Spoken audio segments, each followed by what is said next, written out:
Hello, this is Dave. Today I want to talk about what I consider to be the biggest lie of all. It's a subject I've been looking at for the last 6 months, and I've been pretty hesitant to talk about it because, it's a really controversial subject. Now, I stumbled across this completely by accident. I was researching something on a totally unrelated topic and happened to see an intriguing sounding video. So I clicked on it, but the subject was so preposterous that I was just about to turn it off when it happened to say something that piqued my interest. So I watched the video completely to the end. And by the end of it, I had questions. I had some serious questions. So I'm going to ask you to be open-minded about this. This is very, very controversial and difficult to get your head round. So just bear with this and keep an open mind. So, in order to determine the truth, I'm going to be using a few principles here. The first of which is the scientific method, something that the scientific community doesn't seem to use these days. But the scientific method is where a theory or opinion is put forward that matches what we observe. But if something comes along that contradicts those observations, then the theory must be discarded. The second principle is Occam's razor. That's quite simply, the simplest explanation tends to be the truth. The third principle I'm going to be using is from Sherlock Holmes. When the impossible has been eliminated, whatever is left, however improbable, must be the truth. I'm also going to have to accept a couple of things. The first of which is what I call the ant's perspective. If you imagine an ant walking across a runway and all of a sudden a jumbo jet lands next to it, the ant's probably going to say, "What the hell was that?" But there is no way that the ant can ever figure out what just happened to it. It's just beyond the ant's ability to comprehend. So we have to accept that there may be things that are way beyond the human mind's ability to comprehend. The other thing we have to accept is how easily our minds, once they've been programmed or given a world view, how easily those minds can be fooled.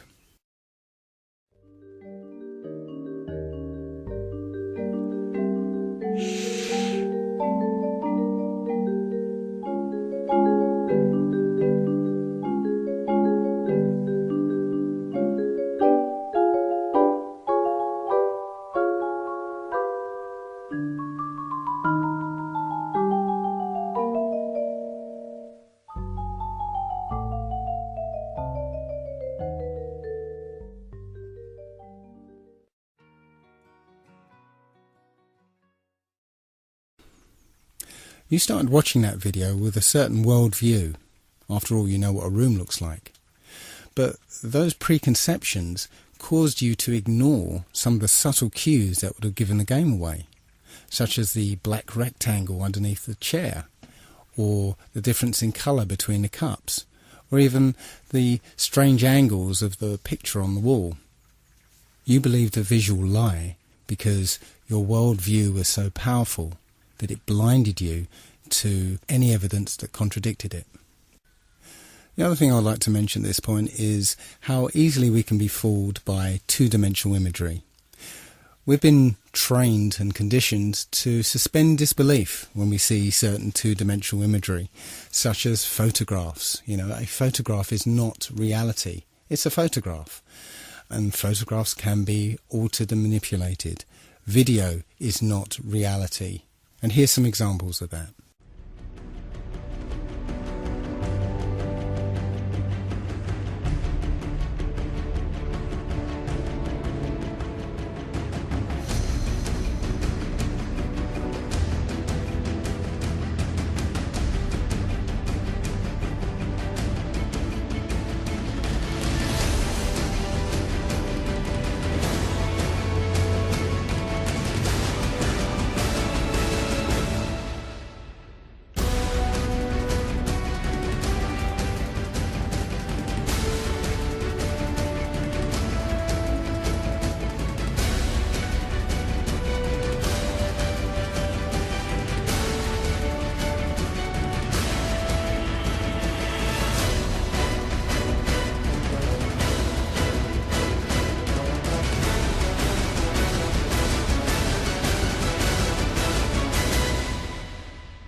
Pretty realistic stuff. Point is, you can't automatically trust any two-dimensional imagery or media that's presented to you by the establishment. So let's get down to it then, shall we? This is apparently the truth of our world. We live on a spherical planet called Earth, spinning at 1,000 miles an hour on a 23.4 degree tilt. Now, I always thought it was 23.5 degrees, but as I researched into this, I found it was actually 23.4. That's 23.4 degrees away from vertical. Funnily enough, that leaves 66.6 degrees away from the horizontal. Interesting.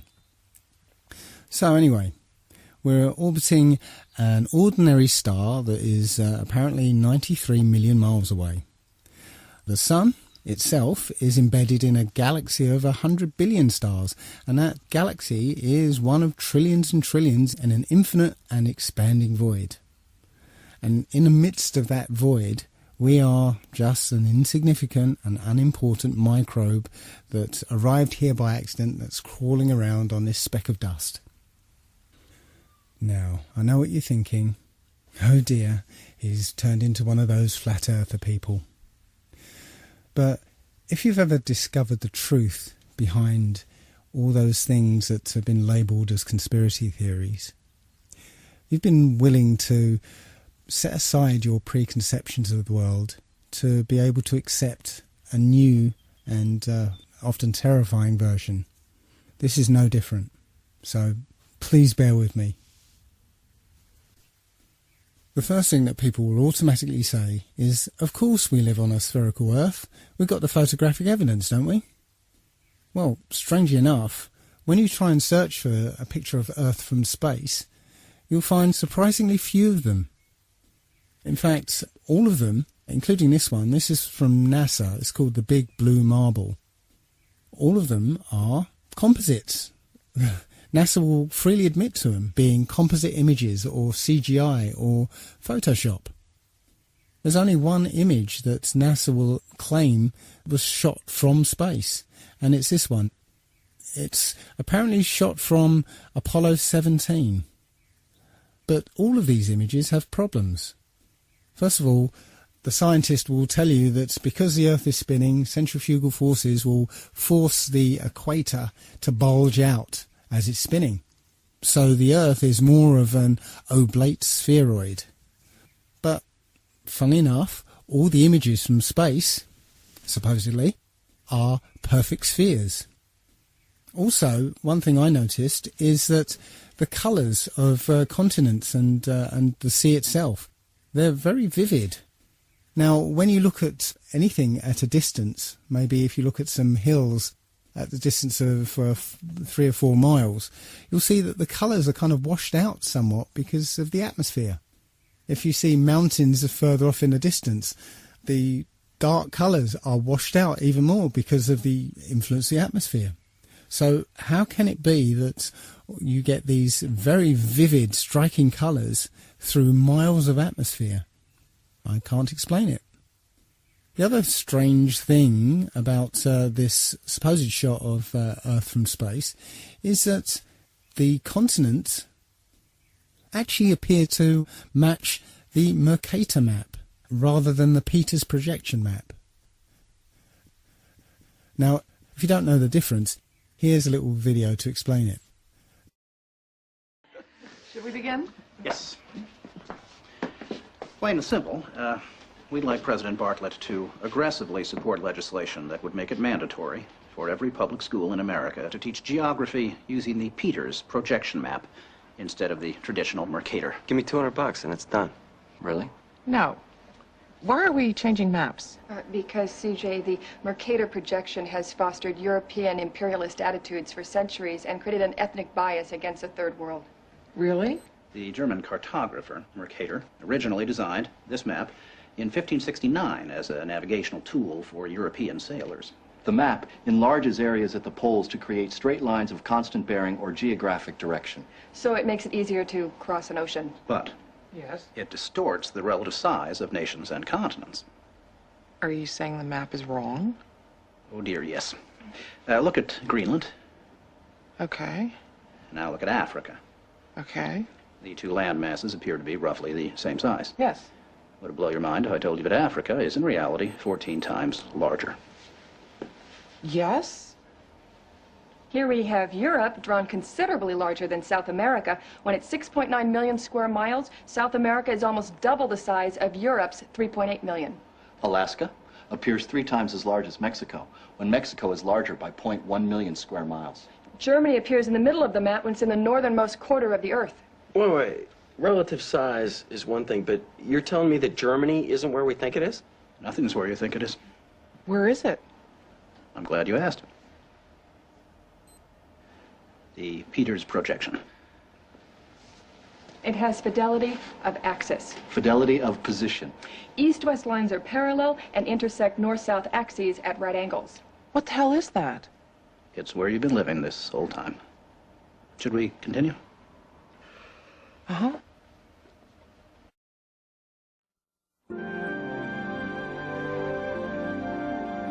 So, you're probably wondering what all of this has to do with social equality.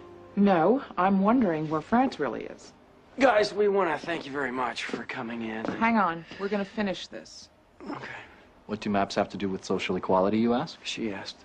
Salvatore Natoli of the National Council for Social Studies argues, in our society, we unconsciously equate size with importance and even power.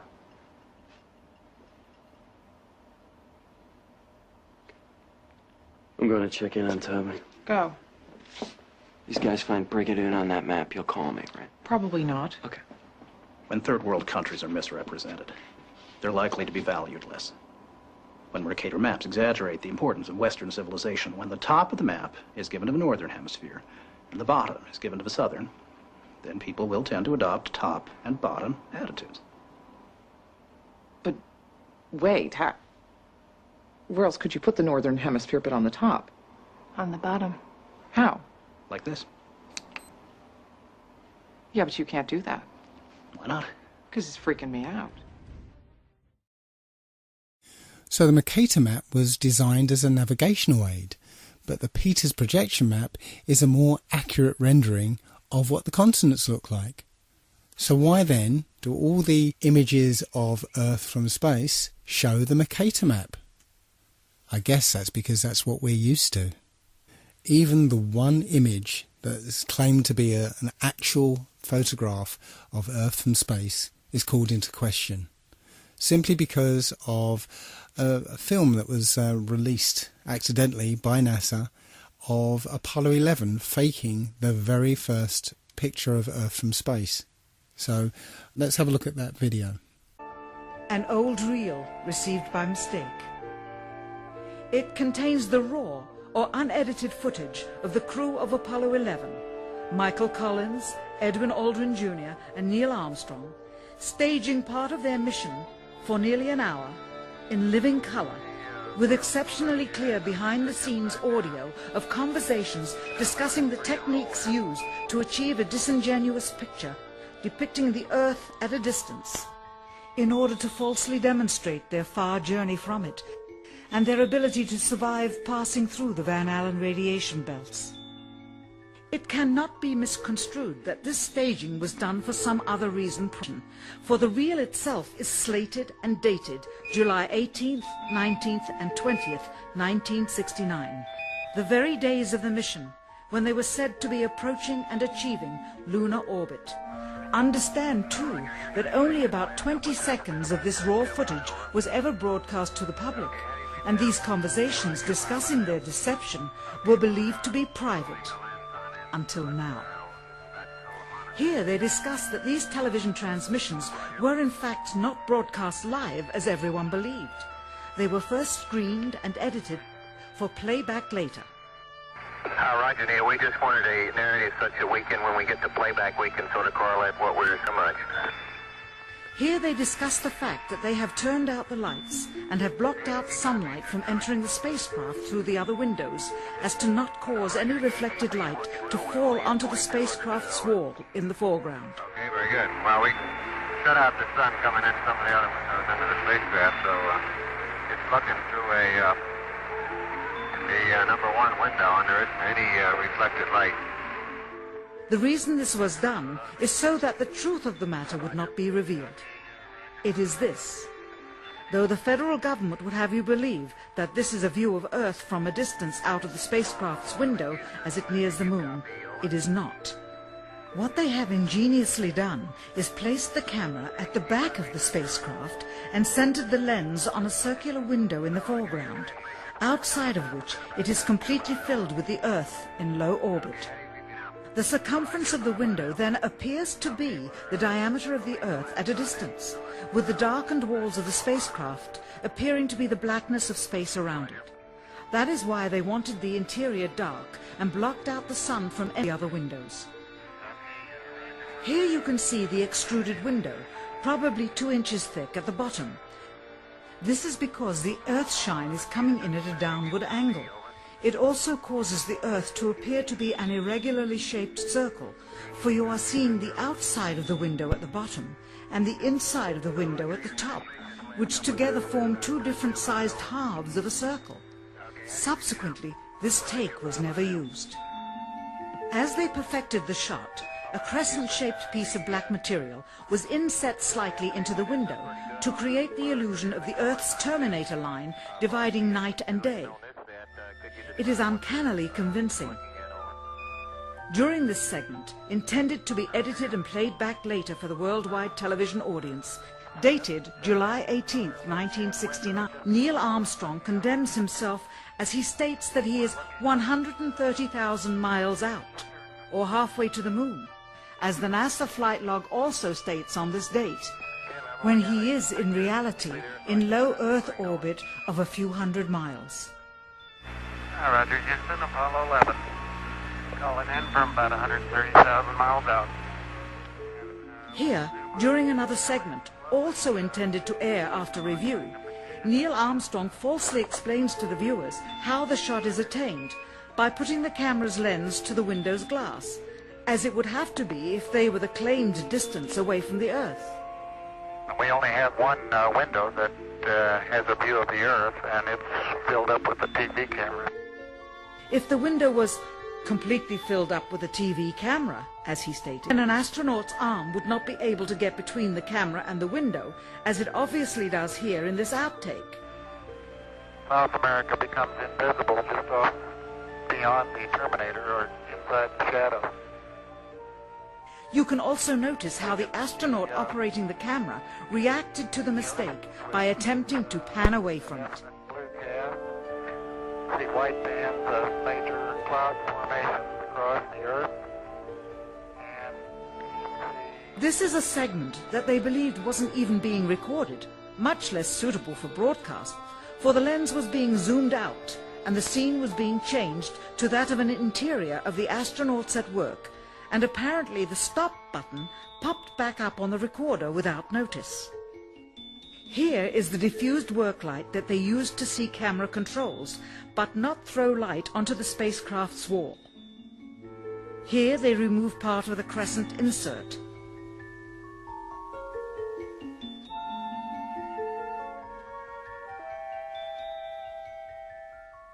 Finally, the iris is opened up to see the real location of the camera and the very bright and near Earth out the window. Here is the slate for the 19th of July, and the same shot of trickery on the 19th of July, and then the 20th, and the same misleading shot on the 20th. Later that evening, they were said to be walking on the moon. How can this be when they were in Earth orbit only 9 hours earlier, and the moon is some 3 days' journey? And you can see the full sequence on a documentary called A Funny Thing Happened on the Way to the Moon.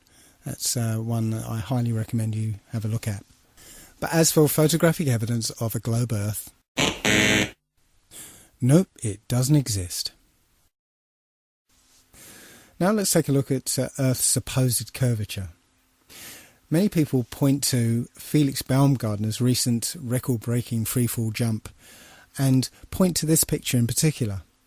It clearly shows a curvature of the Earth, but let's take a closer look at it. Well, it's quite obvious that a fisheye lens is used here.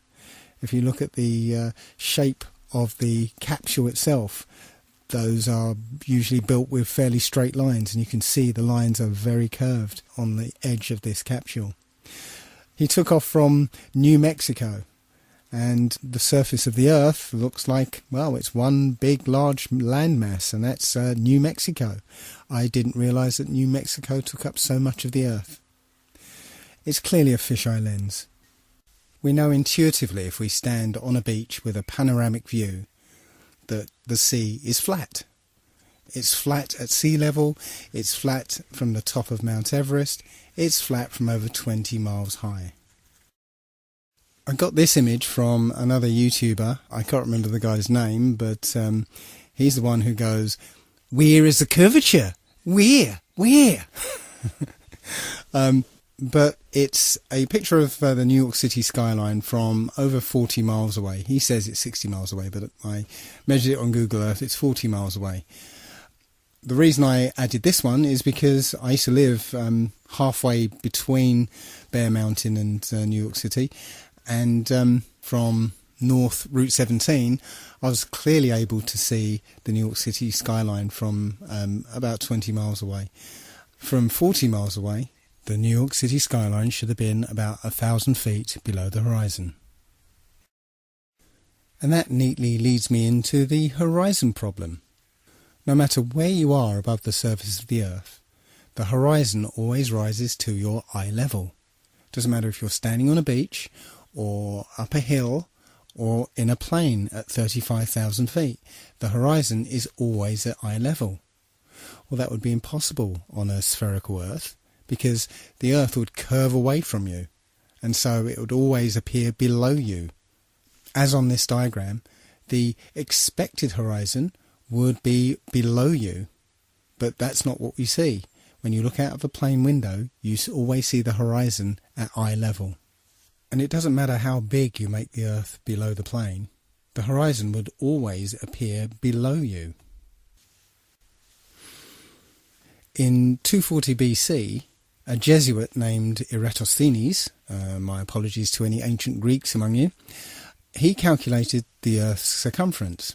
He did that by planting a stick in the ground at midday so that the sunlight, being directly overhead, would cast no shadow.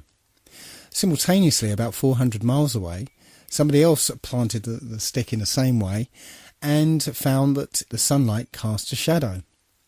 So by taking a shadow length and knowing the distance between the sticks, you could theoretically work out the circumference of the Earth. Take note that this method requires that the sun be a long way away so that the light coming from the sun is all parallel. Just keep that in the back of your mind, because we'll come back to this later. However, it turns out that you'd get exactly the same results on a flat Earth if the sun were only 3,100 miles away and 34 miles across. Now, as crazy as that might sound, I just want you to keep that in the back of your mind, because we're going to come back to this as well. Perhaps the most famous experiment to disprove the idea of a curvature was performed by Samuel Rowbottom in the late 1800s. The Old Bedford Levels experiment was performed on a canal in Cambridgeshire, which is perfectly straight for 6 miles. What Rowbottom did was put a telescope 6 inches above the water at one end of the canal and had a friend row a boat to the other. The boat had a flag on it, and Rowbottom was able to see the boat and the flag along the entire length of the journey. Now, if the Earth were curved, the boat should have been 16 feet below the horizon at the other end of the canal. Plenty of other such proofs exist concerning landmarks that can be seen much further away than the curvature of the Earth would allow. The most notable would be the Notre Dame Antwerp spire, which stands about 403 feet high and 468 feet above sea level. But sea captains are able to see the spire with a telescope from an amazing 241 kilometres away. If the Earth were a globe, then the spire would be actually a whole mile below the horizon. The Earth has a curvature? I don't think so. So let's take a look now at the idea that the Earth is spinning. Our common sense intuition tells us that the Earth is motionless. We have senses that detect changes in velocity. Why is it then, if you've, say, always lived in England, where the velocity of the Earth there is something around, I think it's 700 miles an hour, and you get on a plane and fly down to the equator, where it's actually spinning at over 1,000 miles an hour, why is it that you don't feel dizzy and notice the change in velocity? Well, we'll ignore that. There are many theories that supposedly show that the Earth is spinning. But I want to concentrate on one such theory, which is that the motion of the stars prove that the Earth is spinning. This theory proposes that the stars are static, fixed and unchanging, and it's the Earth that's spinning around at 1,000 miles an hour, and that the axis of spin is pointing at a particular star called Polaris, the pole star. So, from an observer on the Earth, it appears that the stars are spinning around the star Polaris. Now, Polaris is something like 2 quadrillion miles away, and as far as we know, the polar axis has always pointed at Polaris. So, the first obvious question is, if the Earth is wobbling on its axis and moving around the Sun, and also being dragged along with the rest of the solar system, how can it remain perfectly aligned with a star that's 2 quadrillion miles away? Well, we'll put that aside for the moment and just concentrate on the motion of the stars. If you were to set up a camera pointing at Polaris in the night sky and leave it on a long exposure, you'd get a pattern of star trails around Polaris, supposedly reflecting the 1,000-mile-an-hour spin of the Earth. But wait a minute, isn't the Earth orbiting the Sun at 67,000 miles an hour? And come to think of it, isn't the Sun moving through the galaxy at 600,000 miles an hour? Then why is it the only motion we see is the slowest one, when the orbit around the Sun is 67 times faster than the supposed spin of the Earth, and the motion of the Sun, dragging the solar system behind it, is 600 times faster than the spinning of the Earth? Something doesn't add up. The point is, you wouldn't see these perfectly circular star trails. If you took into account all the other relative motions, you just wouldn't see these perfect circles. Where is the motion? Where? The simplest answer is the Earth isn't spinning or orbiting or being dragged. The Earth is fixed, and it's the stars that are moving.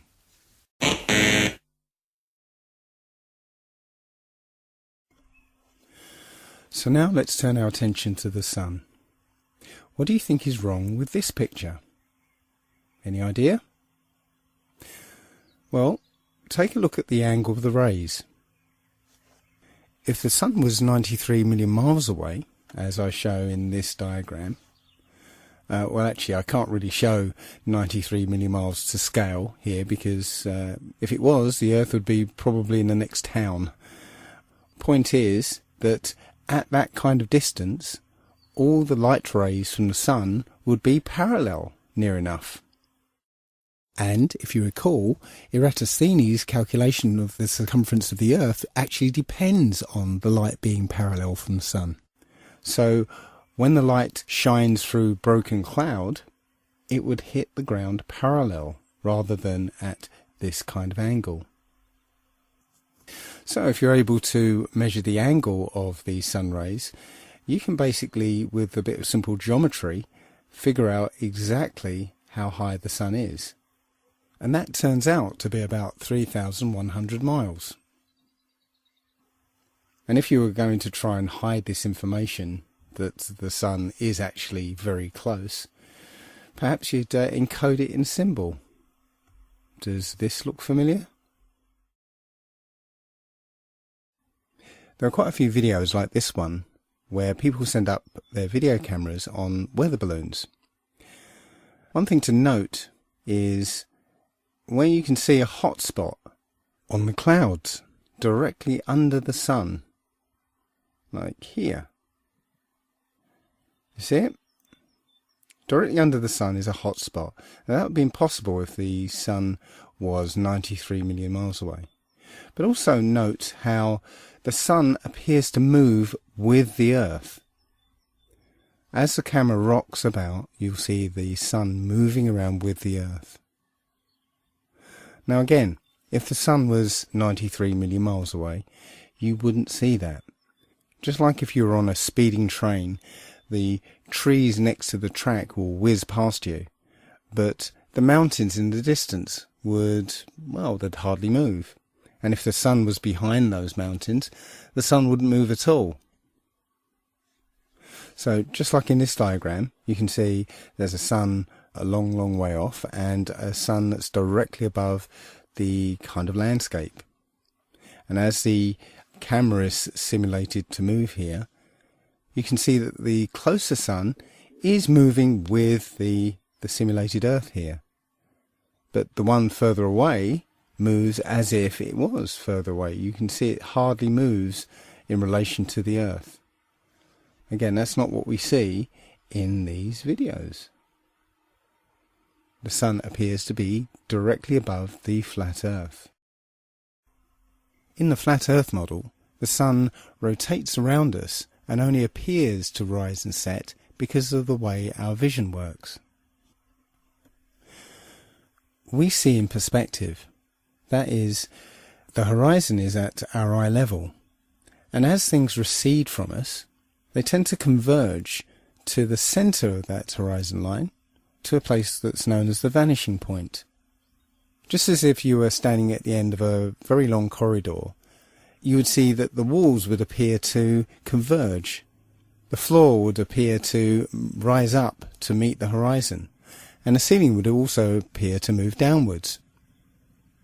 Of course, the walls and the ceiling are all parallel to each other, so they don't actually move anywhere, but it would just appear that way. And anything that lies beyond the vanishing point is effectively invisible to us. It's beyond the limit of our vision. The clouds in this picture are all at the same height, but the further they are away from you, the lower down in the sky they appear to be. And similarly, the further away the cloud shadows are on the ground, the higher up they appear to be. Now, try and watch the following video without the preconception that the sun rises and sets, but rather moves closer to you and then moves further away.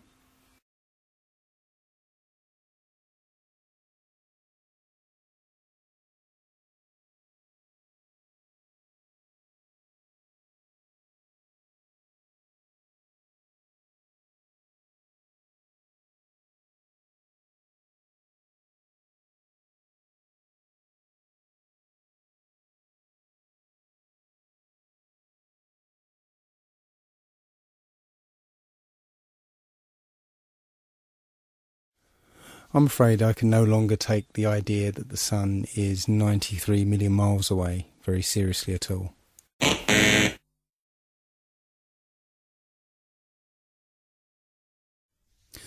So now let's turn our attention to the moon. Many of us have seen the moon appear full at various times throughout the day, as in this picture. But how can that happen? If you're standing at point C, then it's the middle of the night. Full moon, no problem. And if you're standing at point A, it's early in the morning. Certainly if you stare back at the moon in the night sky, then yes, you can see a full moon. But if you're standing at point B, which is midday, that is, the sun is directly overhead, then there isn't anywhere that the moon can be that will allow you to see it as full, because the sun will be illuminating the side of the moon that is facing away from you. So the best you'll be able to see is a sliver of the moon. Think about it next time you see the full moon during the day. every month the moon goes through 8 distinct phases. Always the same 8, always the same order. Supposedly because of a relationship between the position of the moon relative to the position of the Earth and the Sun. So let's say it's December, and throughout the month we see the normal 8 phases of the moon. But what happens when it's June and the Earth is supposedly on the other side of the Sun? Shouldn't the phases be reversed? That's not what we see. We see the same 8 phases in the same order. We are told that the moon is also spherical, but when we look at the moon, it seems to be lit uniformly over its entire surface. But if it was a sphere reflecting the sun, then that curved surface would display a highlight, and then that light would drop off as it went round the surface. But that's not what we see. The entire moon is lit uniformly. The quality of the light from the moon is completely different from the sun's light. The sun's light is hot and it's shifted towards the yellow part of the spectrum, whereas the light from the moon is cold and more silvery. Heat is essentially infrared light. So in order for the moon to absorb the heat from the sun and not reflect it, it would have to be a deep green colour to absorb the infrared. So unless the moon is made out of green cheese, it is not reflecting the sun's light. It appears that the moon is not a sphere and it's not reflecting the sun. It is self-luminous. Also, we should be able to see a slightly different view of the moon depending on where on the globe Earth we happen to be. But this is not what we see.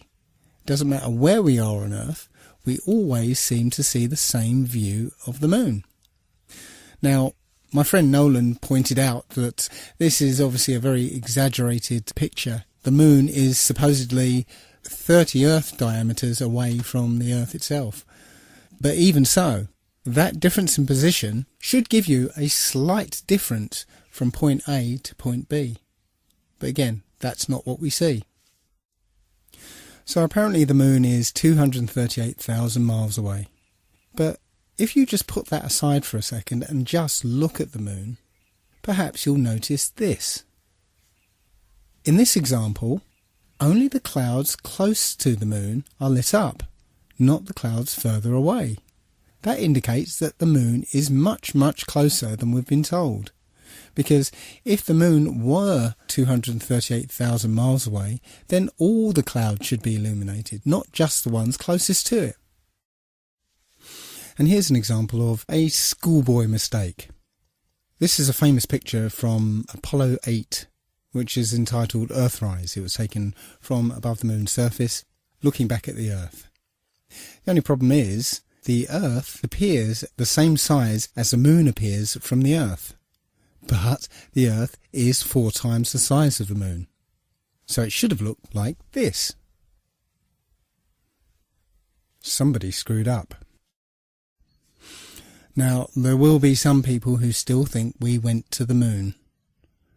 I can't believe that there are still people who think that 1969 technology went over 400,000 miles, managed to navigate to the moon using computers that were orders of magnitude less powerful than the first iPhone, passing through the immensely hazardous Van Allen radiation belts, which, by the way, NASA cannot figure out how to get through today, somehow landed on the moon, spent a delightful few days planting flags, playing golf, riding around on dune buggies, and then took off, or rather levitated off the lunar surface, only briefly nipping back to pick up the person operating the camera, and returned safely. And not just once, but 7 times.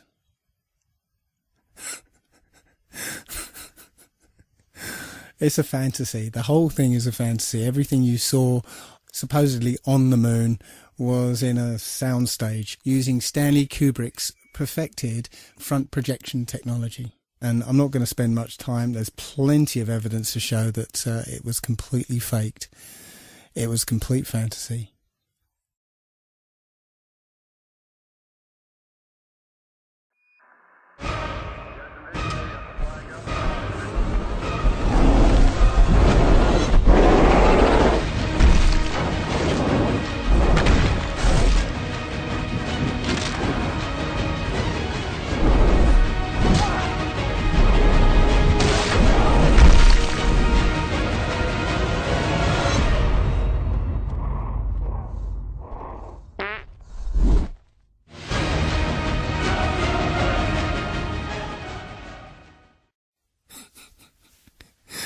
Sorry, couldn't resist it.